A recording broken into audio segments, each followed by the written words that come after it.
What's going on, guys? Back with another forgotten script. This time, it's an alternate version of Freddy vs. Jason.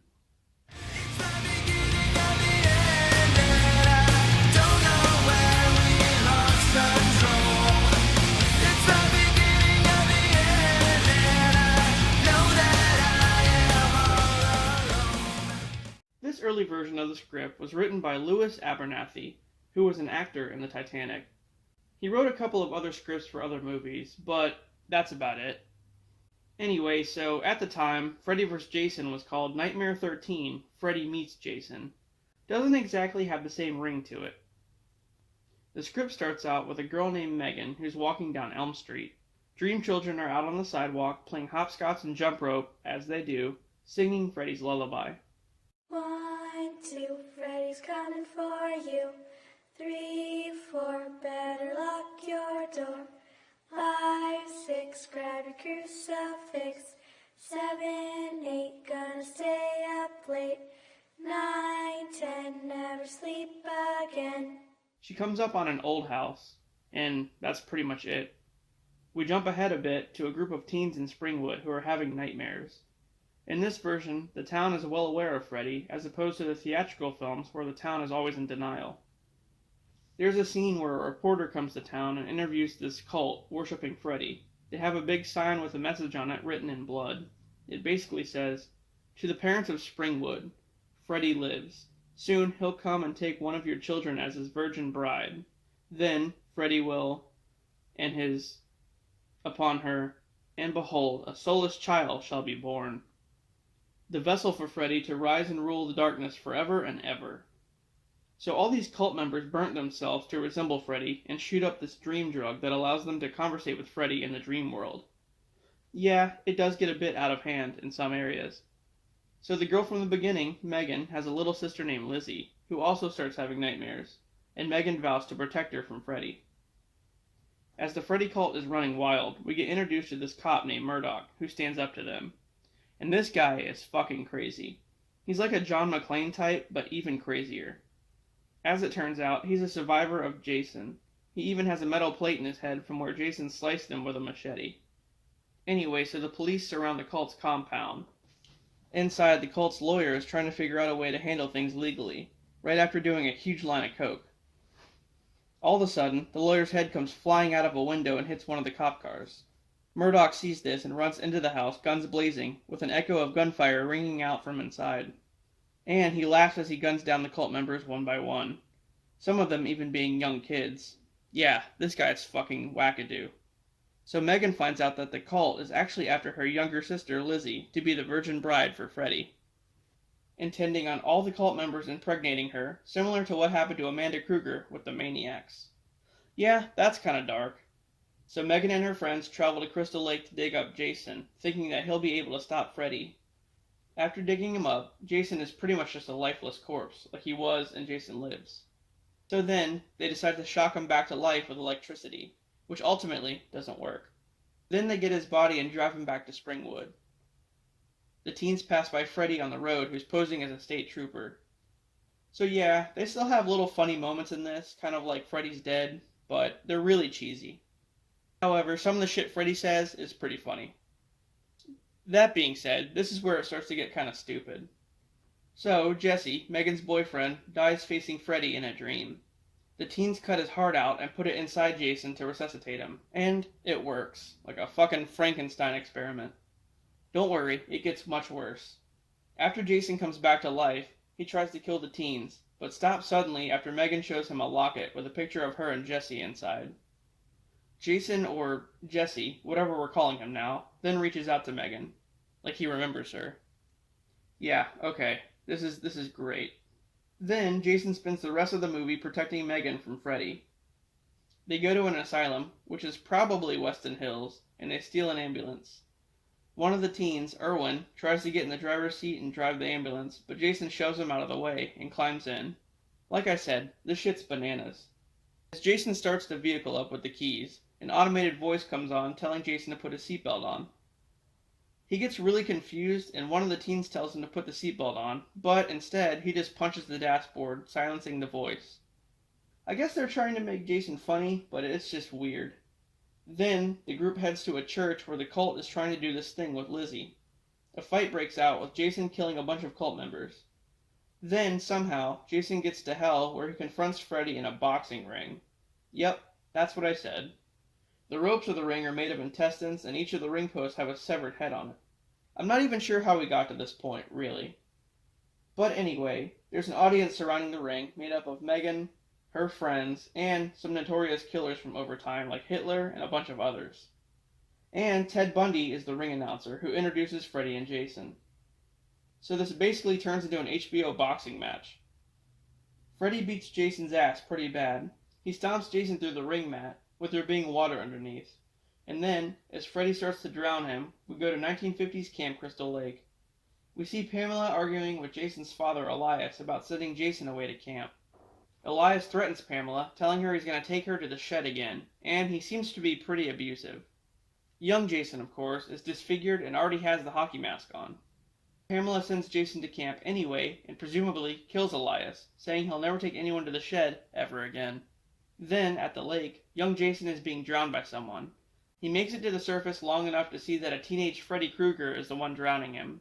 Then, back in the boxing ring, realizing that Freddy was the one who drowned him all those years ago, Jason goes into rage mode and flies away with Freddy. Like they literally take flight and fly out of the dream world back into reality. It's fucking crazy. They end up back at the cultist church where Jason throws Freddy on the ground and stomps his head in, smashing it like a watermelon, Gallagher style, with these dream demons spilling out of it. Then the dream demons go into a TV and try to beam themselves into a satellite, trying to broadcast Freddy all over town.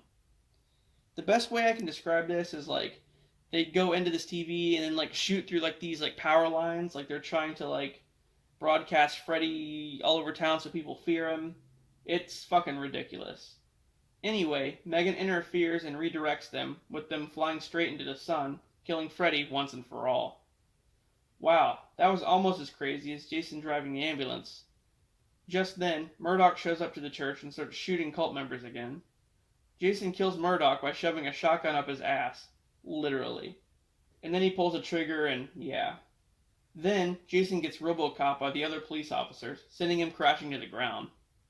As Jason lays there dying, he pulls Jesse's heart from his chest and hands it back to Megan. The end. Yeah, that's pretty much it. I mean, it had Freddy, and it had Jason. I mean, that's for sure. Was it good? Could you honestly imagine if this was the version we got in theaters? Holy shit. I mean, Murdoch was cool. A crazy cop going after Jason and Freddy. I get that. These cultists that burn themselves and worship Freddy, that's kind of cool. That's believable. I could see that in an actual movie. But him driving the ambulance and the boyfriend's heart in his chest, what the fuck is going on there? But, Freddy getting killed by the sun, a death match in a boxing ring, and yeah, Jason more or less being a good guy, what the hell was going on here? Anyway, guys, as crazy as it was, I hope you enjoyed it, and I'll see you later.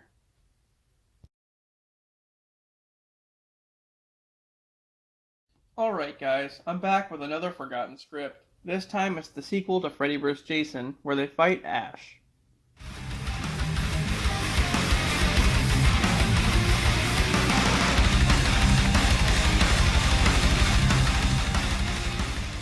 The film starts off during winter time. Laurie and Will, from the first movie, return to Crystal Lake, presumably to make sure Freddy and Jason are dead, and immediately get killed off by Jason. We then learn that Freddy survived. At the end of Freddy vs. Jason, we see him winking, leaving us in complete mystery as to what it meant. Well, Freddy feeds off fear. After Freddy going into Jason's dream and drowning him in kid form, the inner child of Jason is terrified of Freddy. So that's how he lived on into the sequel, holding on to the little bit of fear that Jason had. After the opening credits, the town is trying to move past all the killings from the previous movie, and they even changed the name of Camp Crystal Lake. We see a new S-Mart is getting built, and Ash rolls into town to work at the new location. However, he's actually there to locate the Necronomicon, the Book of the Dead. A while later, Jason's dreaming again, and he's in Camp Crystal Lake in the 1970s. It's basically how you would imagine it. Counselors fucking and smoking weed, and yeah, the typical old-school Friday the 13th movie.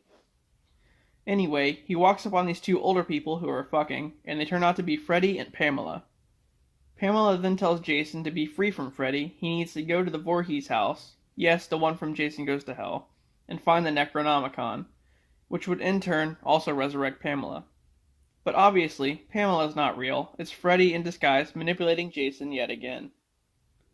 So Ash goes to the Voorhees house to search for the book. Meanwhile, a group of teens break in the house and party upstairs to celebrate the final days of Crystal Lake. Jason arrives at the house and kills off the teens as Ash finds the Necronomicon. This leads to Jason going to S-Mart for whatever reason, probably following Ash there from the house. He walks in and starts killing off random shoppers, leading to him fighting Ash. It's a huge brawl. They beat the hell out of each other, trashing the store in the process. Then, we learn why Freddy is after the Necronomicon. He needs it to be just as powerful in reality than he is in the dream world. So after the fight at S-Mart, Jason gets the book, and Freddy pretty much takes it from him. In exchange for helping him, Freddy gives Jason intelligence and tells him the only way to get Pamela back is to kill Ash. A bit later on, Ash is sleeping and Freddy goes into his dream. But Ash isn't stupid. He wakes himself up by burning himself and realizes that he doesn't only have to fight Jason now, but Freddy too.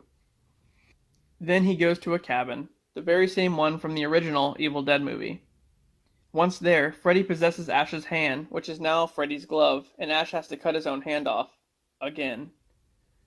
They go back and forth, wisecracking each other for a bit. At this point, Freddy already has what he wanted. He has Dream Demon powers in the real world. Things come to a head when Jason, who is now somewhat smarter, realizes that Freddy played him. So they all end up in the Voorhees house, where another fight ensues. In the midst of the fight, Freddy uses the Necronomicon to resurrect all of Jason's past victims, who start attacking him.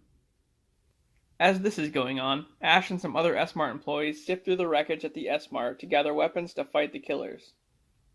Ash grabs a special chainsaw that he saw at the beginning of the movie. So during the fight at the Voorhees house, Jason gets his hand cut off and takes a page out of Ash's book, jamming a machete onto his arm, now wielding a machete hand. The fight leads out into Crystal Lake, which is iced over. Freddy turns the water under the ice into blood, just as Ash shows up in a car and runs them both over. He does this a few more times and it cracks the ice, burying Jason underneath the snow. Then, a girl that came with Ash, which is the lone survivor of the Voorhees house party, starts reading from the Necronomicon, opening a portal in the sky. Freddy starts getting sucked into the portal, ripping off his burnt skin, revealing a normal human Freddy underneath. As Freddy resists, Ash walks up and shoots him point blank with a shotgun, sending him flying through the portal. The movie ends with Jason being buried under the ice as Ash goes on his way. The end. Well, it seems like a great concept. I mean, Ash would be the perfect counter for Freddy, I think. And Freddy with the power of the Necronomicon definitely deserves a movie. I mean, that would be crazy. However, it never happened. Mainly because New Line Cinema, who owns Freddy, didn't want Ash to kill Freddy off. So I guess we'll never see it. And it sucks too because Robert Englund was totally down to do it. Alright guys, well I hope you enjoyed this one, and I'll see you later.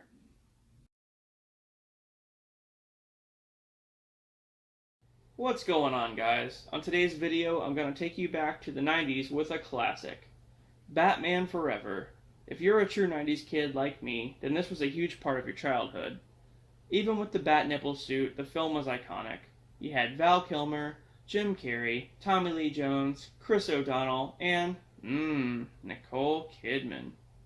The script that gave us the movie that we saw wasn't the original idea, of course. Originally, Tim Burton planned to do another movie with Michael Keaton, but when that fell through, it was handed off to Joel Schumacher. He took us away from the dark and brooding feel of the Tim Burton universe and made everything neon. Literally, everything. Anyway, what if I told you that beyond the theatrical version we all saw and remember, there was a director's cut?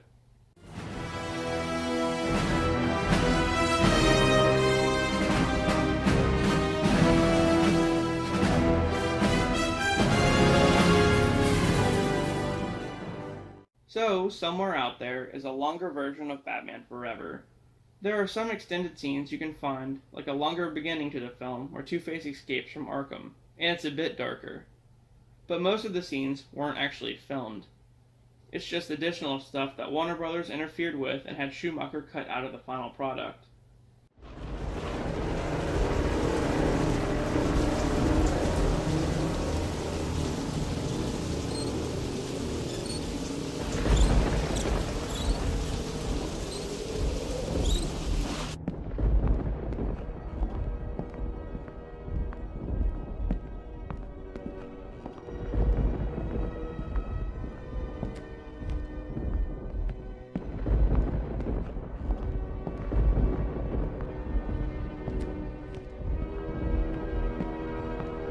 Where's the other guard?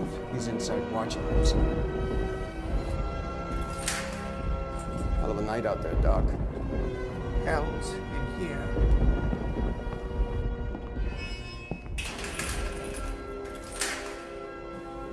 Mr. Dent?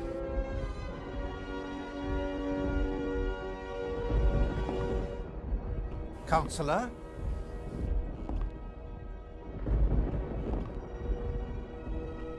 Harvey? Two-Face?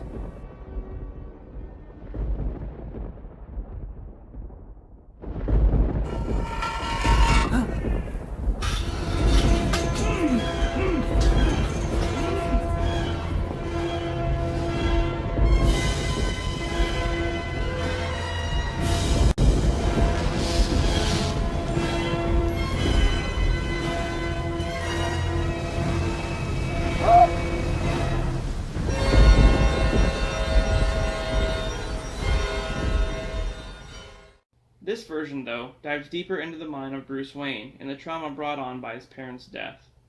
At one point, he forgets that he's even Batman, and Alfred has to take him down to the Batcave to help him remember. Down there, in a dark corner of the cave, he finds his father's journal stashed away and begins to read through it. Bruce finally comes to terms with the fact that he didn't cause his parents to die in the alley that night. Which, I beg to differ. It was pretty much his fault. But then suddenly, he's confronted by a human-sized bat. Alright. Is this supposed to be Man-Bat? No, it's just in his mind. It's kind of like a manifestation that makes him remember who he is. I remember my life as Bruce Wayne, but all this is the life of a stranger. You were shot in the head, sir. It's something else. Alfred, I feel afraid. Master Bruce, son, you gave up being Batman to save Dick Grayson. But perhaps you also gave him up because you never faced why you became him in the first place.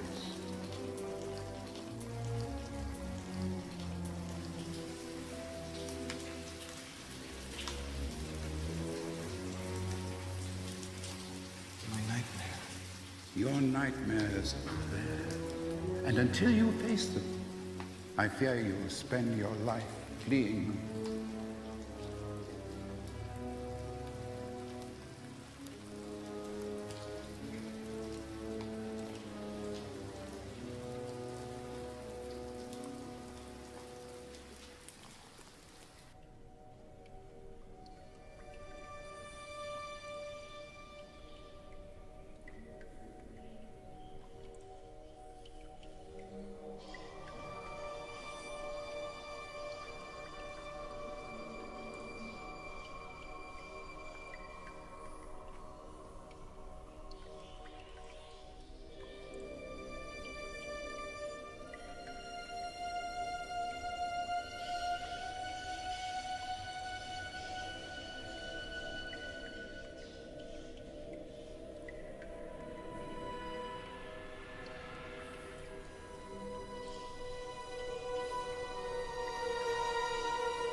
Not my fault.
Master Bruce.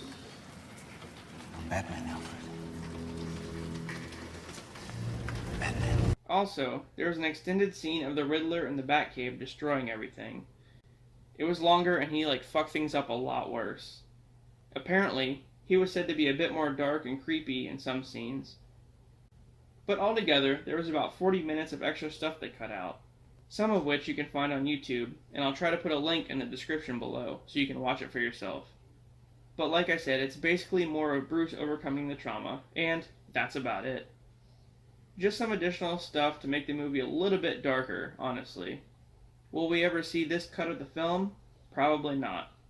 But anyway, I hope you guys enjoyed this video, and I'll see you later.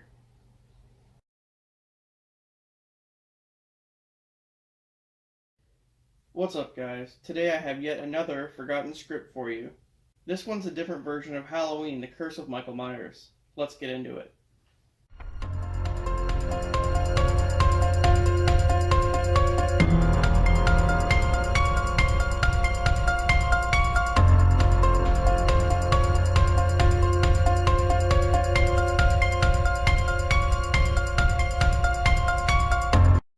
So, this is the original script of the film, but it was titled Halloween 666, The Origin of Michael Myers, and was written by Phil Rosenberg.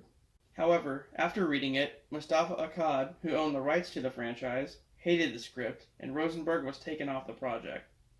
Tommy Doyle, Loomis, and Sheriff Meeker all returned for this one. However, Loomis and Meeker have very small roles. Tommy, on the other hand, is one of the main characters. The other main character is Dana. So Halloween has been banned in Haddonfield ever since the events of Part 5, which took place 5 years earlier. Dana is a reporter who's been having nightmares about Michael, and then gets sent to Haddonfield to cover the story of the town bringing back Halloween after all this time. Michael's been living in an alleyway like a homeless person, sleeping on newspapers. And at one point, he kills another homeless guy by shoving a live rat down his throat. Oh, sounds delicious. Then we meet back up with Tommy, who's been living with these two younger kids that basically bully him. He's still the same Tommy from Curse of Michael Myers, kind of obsessed with Michael and the other guys, thinking he's weird. So at one point, Tommy has on this VR helmet and he's playing a game, and we see a druid cult of some kind about to sacrifice someone. I guess it's foreshadowing something that might happen later, but we'll get into that. Anyway, then he goes down to the street with a megaphone and starts trying to convince everyone to not bring Halloween back. Dana shows up with her news crew and interviews the citizens of town about what happened 5 years ago. Here, we get a cameo from Sheriff Meeker talking about how Michael killed his daughter, and now how everyone is praising Michael Myers like he's some kind of celebrity. Tommy goes looking for Dr. Loomis for help and finds him committed to a mental hospital. Donald Pleasance only has a small cameo in this as well, which sucks. Loomis has pretty much hit his breaking point after chasing Michael for all these years and has given up. He tells Tommy to stop chasing him, but knows that he won't. Meanwhile, Dana interviews a guy who works at a costume shop, who Michael kills not too long after by shoving a grilling tool through the back of his head. It literally goes all the way through and out of his mouth. It sounds pretty brutal. And Michael's been unmasked up until this point, so here's where he gets the mask. He goes around the shop and picks up different ones. He picks up a Freddy mask, a Jason mask, and then he throws them aside, settling on the traditional white one. Also in the background, they show the Silver Shamrock mask as a nice tribute to Part 3. Dana goes to visit her grandma and sees Michael, but it turns out just to be a random person, because now Michael Myers is so popular, all the kids in town bought his mask. I'm not even sure why they would sell that. It doesn't make any sense, after all the shit that happened. But then again, in real life we have Dahmer costumes, so yeah. Then a preacher shows up to town, who's named Father Carpenter, after John Carpenter, of course. He's kind of like Crazy Ralph from Friday the 13th. He just goes around saying crazy shit about Michael. After a while, Michael goes after Dana and the news crew. He kills the driver of the news van and crashes it into a swamp, with the others in the back unaware of what's happening. Yes, Michael stole a van, and he crashed it into a swamp. Alright, hold on. Just hold on. As the others are looking around in the swamp for the driver, who's missing now, Michael kills them off one by one, aside from Dana. All of a sudden, Michael tries to kill another guy in the cab, and the van takes off, speeding back towards town, nearly running over the preacher in the process. The van comes to a screeching halt, and Michael disembowels the other driver. As Michael's busy hurting the preacher, who's laying on the ground, Dana takes off into the woods. Just as this is happening, the camera pans down on the preacher to reveal him wearing steel-toed boots. Yep, the preacher is the Man in Black, not Wynn. You know the Man in Black, right? The guy who broke Michael out of jail at the end of 5? Yeah, him. So, they briefly mention Jamie Lloyd as well. Back to Loomis, he tells Tommy that Jamie has gone missing, so now Michael has no more family members to go after. Until they find out that Dana is yet another one of Michael's sisters and was adopted a long time ago. Oh, of course she was. So Michael chases Dana back to Tommy's house, where there's a huge Halloween party happening. When Michael approaches the door, one of the bullies answers dressed as Pinhead. Ha, a nice little crossover there. Then, we get a POV from Michael's perspective of him just lingering and hanging out at the party. One of the partygoers is dressed as Jason and asks Michael to dump a beer down a beer bong for him. So he sets it up, but instead of helping him, Michael drowns him with the beer and shoves the beer bong down his throat. Man, Michael's really got a thing for throat stuff in this one, doesn't he?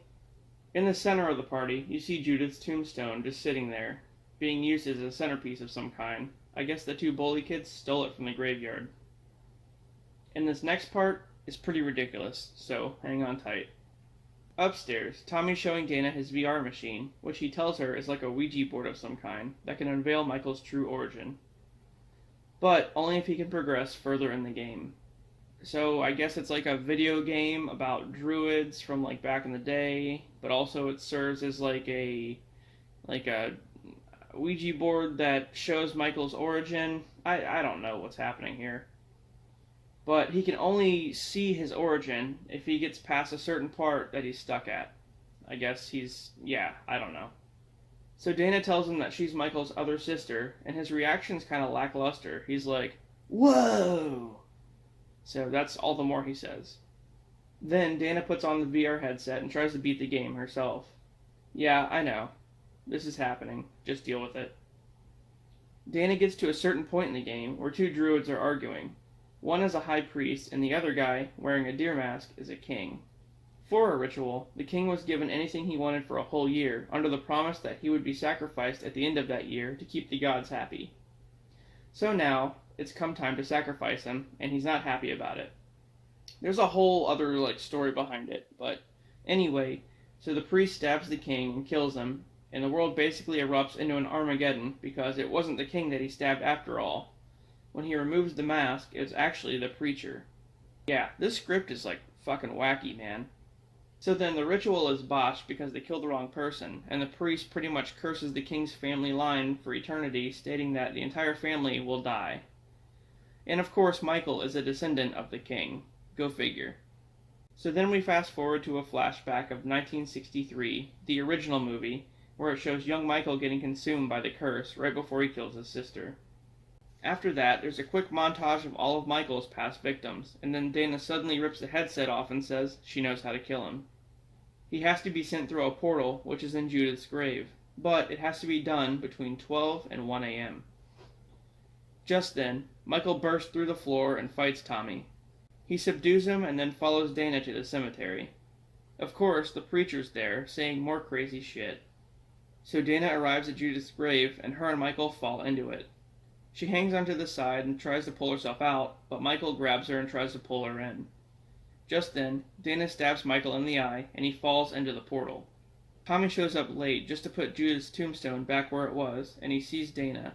Instead of greeting each other, Dana just walks up to him and says she's got a story to report, and then walks off into the night. Then, Tommy looks down at his watch, which reads 1:14 a.m.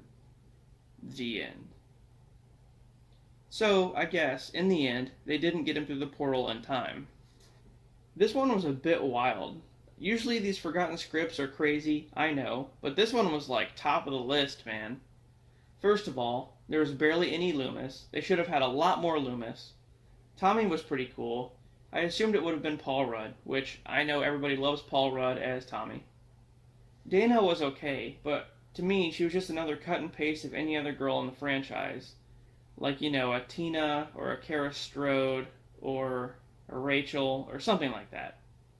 And there's the whole origin thing, that damn VR game. How did a VR game show all of that stuff? And who the hell made it? Are there other copies out there? People are just playing through the origin of Michael Myers, watching druids kill each other? Like, what the hell's going on there? And let's not talk about that portal. Really? There's a fucking Mortal Kombat style portal in the bottom of a grave? And out of all the ways to defeat him over the years, this movie chose a portal to hell.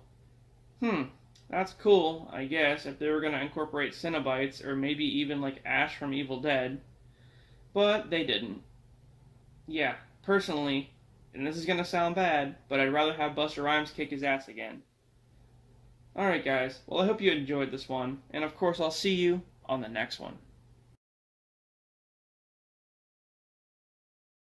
Sam Raimi's Spider-Man trilogy was one of the most well-received and talked about comic book trilogy movies to date. Andrew and Tom are great as Spider-Man, but Tobey will always have a special place in all of our hearts. As the first two films were beloved, especially Part 2, the third film got nothing but hate. Raimi's original plan was only to include the Sandman as the main villain, with Harry becoming the new Goblin as a side plot. But the studio spoke up and demanded Raimi put Venom in the film, despite the director not knowing much about the character. So Venom was added in, and then everyone said the movie sucked due to too many villains. But that's not what this video is about. In this one, I'm talking about the cancelled Spider-Man 4 and what it could have been.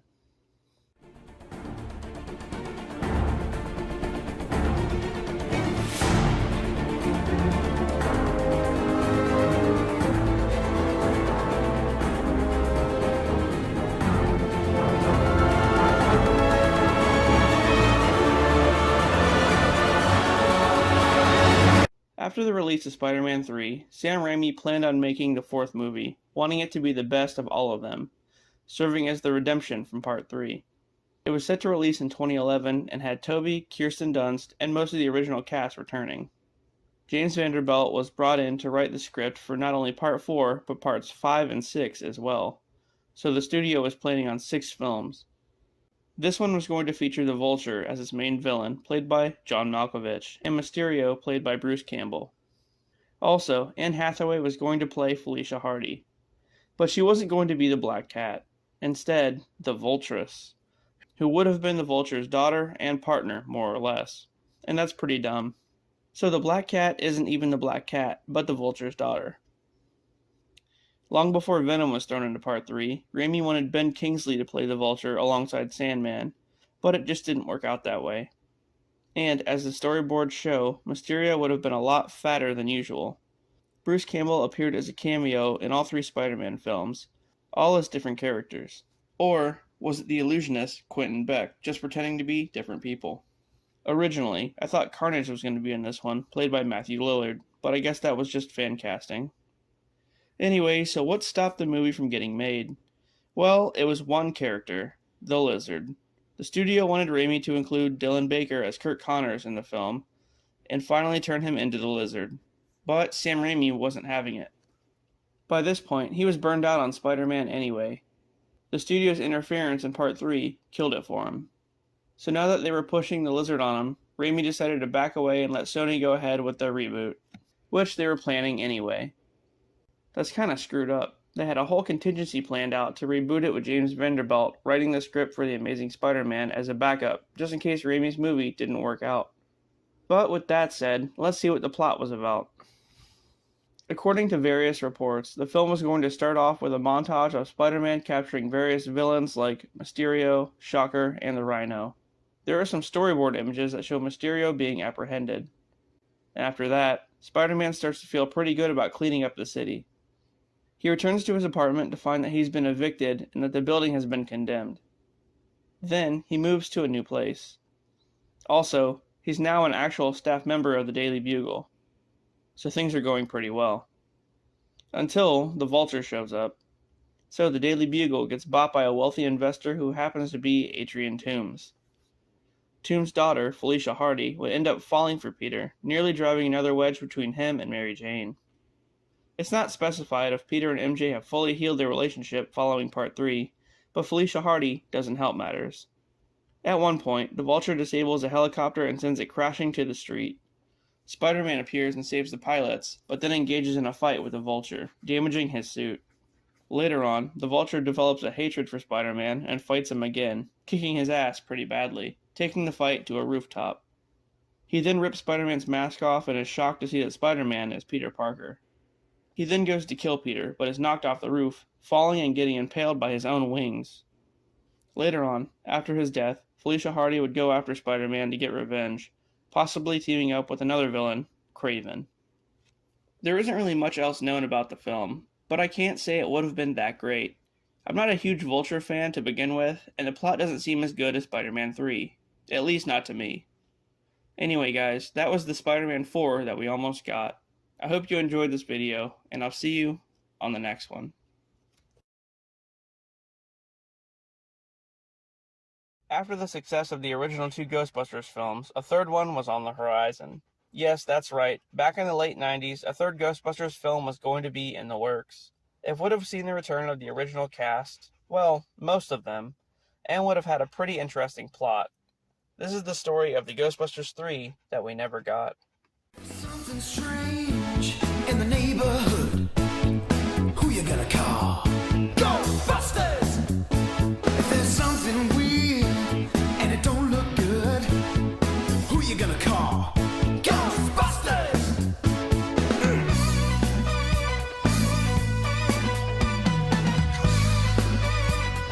I ain't afraid of no ghosts. After the release of the second film, which was wildly not as popular as the original, Dan Aykroyd, who played Ray Stantz in the film, started writing the third film in March of 1999 with Harold Ramis, who played Egon Spengler. Ramis, of course, doubled down as writer-director as well as an actor. The film was going to be called Ghostbusters 3 Hellbent. In this one, the main plot was that the Ghostbusters would go to hell. But not hell as we know it. At the start of the film, the Ghostbusters would go from a fly-by-night ghost hunting service to a major corporation after the Vigo fight in the second movie. And all that's really said is that they became a big name and their business expanded in a big way. Then, somehow, they go to hell. It's not specified what happens. But this version of hell was in a parallel universe in a different version of Manhattan, called Manhattan, where all the worst qualities of the city would be extremely amplified.